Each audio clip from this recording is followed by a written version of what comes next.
या थंडीमध्ये आपल्याला गरमागरम असं मसाला दूध मिळालं तर किती छान। त्यासाठी आपल्याला अगोदरच मसाला करून ठेवायला पाहिजे, लगेचच मसाला दूध बनवता येते। वेळ न घालवता आपण सुरुवात करूया। व्हिडिओ शेवटपर्यंत नक्की बघा।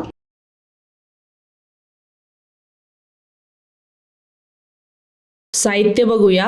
अर्धी वाटी बदाम घेतले आहे, अर्धी वाटी काजू घेतले आहे, पाऊण वाटी तीळ घेतले आहे, 3 चमचे भोपळ्याच्या बिया घेतल्या आहे, 3 चमचे सूर्यफुलाच्या बिया घेतल्या आहे, 5 ते 6 इलायची घेतली आहे, पिस्ता अर्धी वाटी घेतले आहे। सर्व आपल्याला भाजून घ्यायचं आहे। पॅन मध्ये आधी काजू टाकूया। काजू लवकर भाजल्या जातात, त्यासाठी काजू आधी कमी गॅसवर छान भाजून घ्यायचे आहे।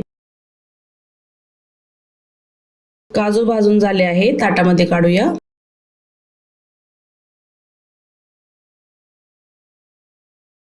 त्यानंतर बदाम भाजूया। बदाम ही कमी गॅसवर छान भाजून घ्यायचे।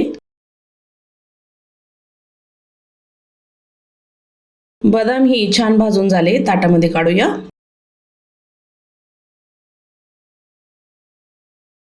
पिस्ते भाजूया। पिस्ते ही छान भाजून घ्यायचे।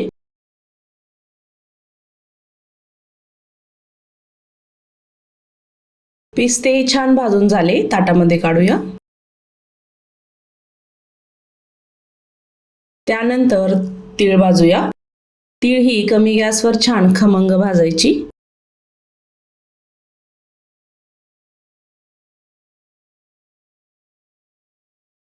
तीळ छान तडतडायला लागली, छान भाजली आहे, ताटामध्ये काढूया। भोपळ्याच्या बिया आणि सूर्यफुलाच्या बिया एकत्रच भाजायच्या, छान अशा कमी गॅसवर।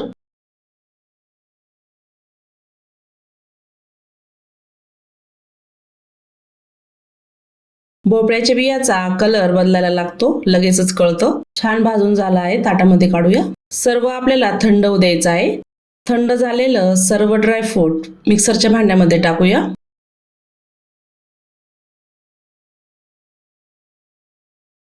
झाकण लावून त्याची छान पावडर तयार करायची।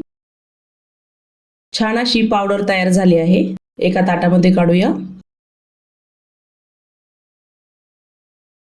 मसाला दूध करायला घेऊया। 2 कप मसाला दूध भांड्यामध्ये टाकायचं आहे, छान उकळू द्यायचं आहे आधी।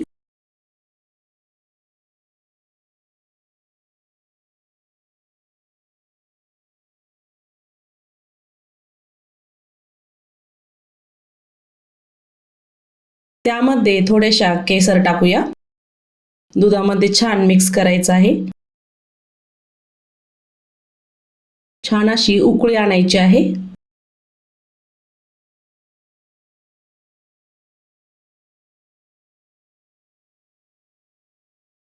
दुधाला छान उकळी आली आहे।